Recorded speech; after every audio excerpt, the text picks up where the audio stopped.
السلام علیکم دوستو، ربضہ ٹی وی کے ساتھ میں ہوں آپ کے ساتھ زاہد فراد۔ قافلہ تصوف، علم و حکمت اور طریقت و معرفت کے سرخیل، مرکز تجلیات، منبع فیوز و برکات، الشیخ سید علی بن عثمان حجویری المعروف داتا گنج بخش رحمۃ اللہ علیہ 400 ہجری پہ افغانستان کے مشہور شہر غزنی کے ایک محلہ حجویر میں پیدا ہوئے۔ آپ کا سلسلہ نسب حسن بن علی علیہ السلام سے ملتا ہے۔ آپ کے والد گرامی سید عثمان حجویری اللہ تعالیٰ کے برگزیدہ بندے تھے۔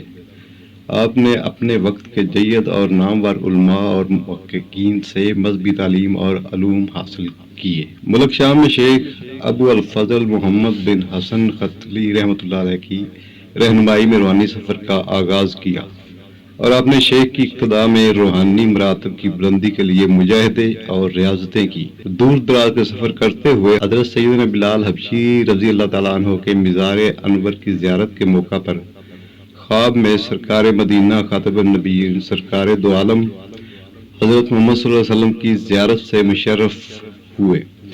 آپ نے اپنے شیخ کے حکم پر پنجاب کی طرف ہجرت فرمائی اور لاہور کو مستقل مسکن بنایا اور تبلیغ و ارشاد کا سلسلہ جاری فرمایا اور یہاں کے لاکھوں لوگوں آپ کے فیض سے مالا مال ہو کر مشرف با اسلام ہوئے۔ یوں داتا حضور نے ہند کی سرزمین میں اسلام کی تخم ریزی فرمائی۔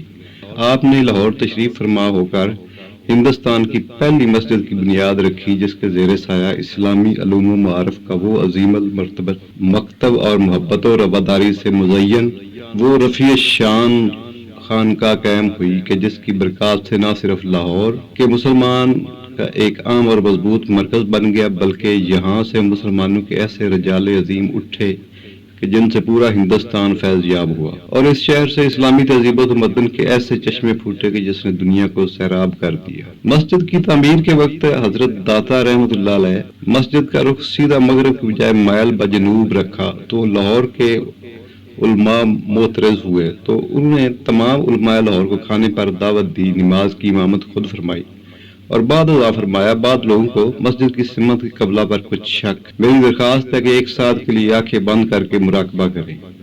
چنانچہ آپ نے ایسی توجہ فرمائی کہ تمام نمازیوں کے لیے تمام حجابات اٹھ گئے اور سب نے دیکھا کہ خانہ کعبہ سامنے اور مسجد مبارک بالکل صحیح سمت پر تعمیر کی گئی ہے۔ حضرت داتا گنج بخش علی حجویری رحمۃ اللہ علیہ نے اسی شہر لاہور میں تصوف کی مرقۃ العارق کتاب کشف المحجوب تصنیف فرمائی، جس کے ذریعے صوفیانہ افکار و تعلیمات کو مکمل طور پر احکام شریعت کے نہ صرف تابع قرار دیا بلکہ تصوف کو شریعت کا امین اور نگہبان بنا کر پیش کیا، اور یوں برصغیر میں ایک ایسے اسلامی مکتبہ تصوف کی بنیاد رکھی جس کی بلندیوں پر ہمیشہ شریعت و طریقت کا پرچم لہراتا رہے گا۔ حضرت داتا گنج بخش رحمۃ اللہ علیہ نے تصوف کے مدعی حضرات کو 3 واضح خانوں میں تقسیم کر دیا ہے۔ فرماتے ہیں تصوف کے ماننے والوں اور اس پر عمل کرنے والوں کی 3 قسمیں ہیں، ایک کو صوفی، دوسرے کو متصوف اور تیسرے کو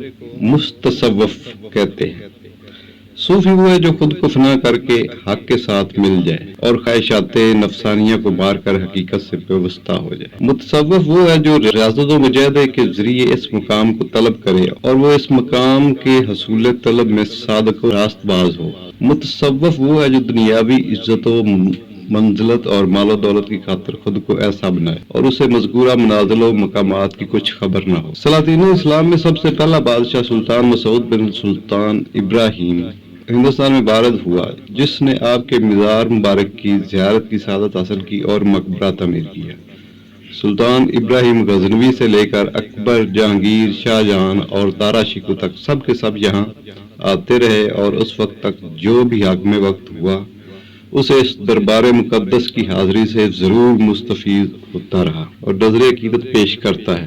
رنجیت سنگھ کے عہد میں لاہور کی عمارتوں کو بہت زیادہ نقصان پہنچا، تاہم وہ اس مزار کا بہت زیادہ ادب احترام اور خیال رکھتا تھا۔ صوفیاء کرام میں سب سے پہلے جس نے آپ کے مزار پر انور کی زیارت کی اور جو جوار قدس پر پاؤں کی جانب میں چلا و اعتکاف کیا، حضرت خواجہ معین الدین اجمیری رحمۃ اللہ علیہ، جنہوں نے برصغیر میں تقریباً 90 لاکھ لوگوں کو مشرف با اسلام کیا۔ انہوں نے بعد حصول مراد اور وقت رخصت آپ کی شان اقدس میں مزار کی طرف رخ کر کے یہ شعر فرمایا: گنج بخش فیض عالم مظہر نور خدا، ناقصاں را پیر کامل کاملہ را رہنما۔ ان کے بعد حضرت بابا فرید الدین گنج شکر حاضر دربار ہوئے اور اکتساب فیض فرمایا۔ حضرت لال حسین لاہوری نے بھی فیض حاصل کیا اور حضرت شیر محمد شرک پوری اکتساب فیض کے لیے آپ کے مزار اقدس پر ننگے پاؤں چل کر آتے تھے۔ اس کے علاوہ تمام بزرگان اقلیم ہند جس قدر ہوئے ہیں سب نے آستانہ بوسی کی ہے۔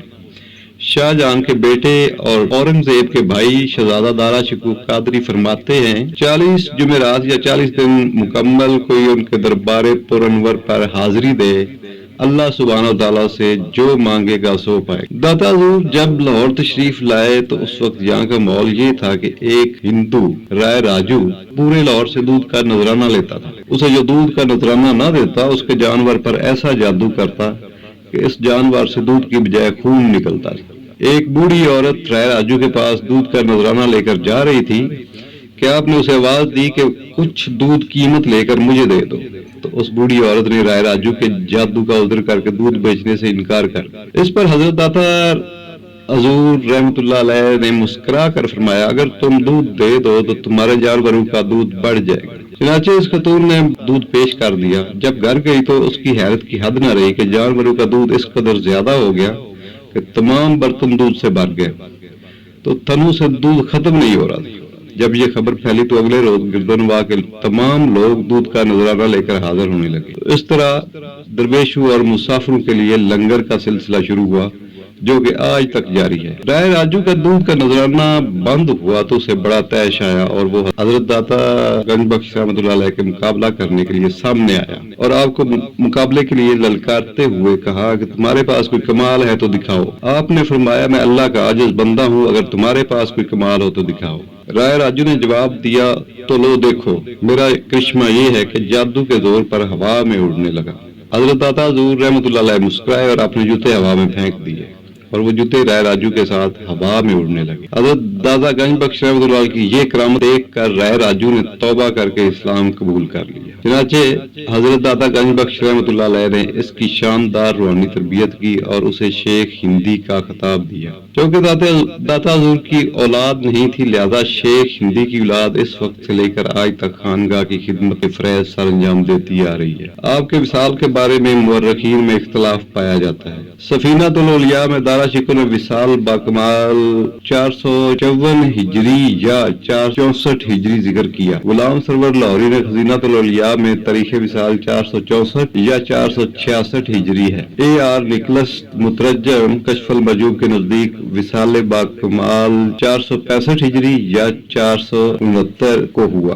آپ کے مزار اقدس مرکز تجلیات و پناہ گاہ خلق خدا ہے جہاں سے تشنگان راہ حق اب بھی فیض پاتے۔ دوستو اچھا لگے تو چینل کو سبسکرائب کریں، کمنٹ کریں، لائک کریں۔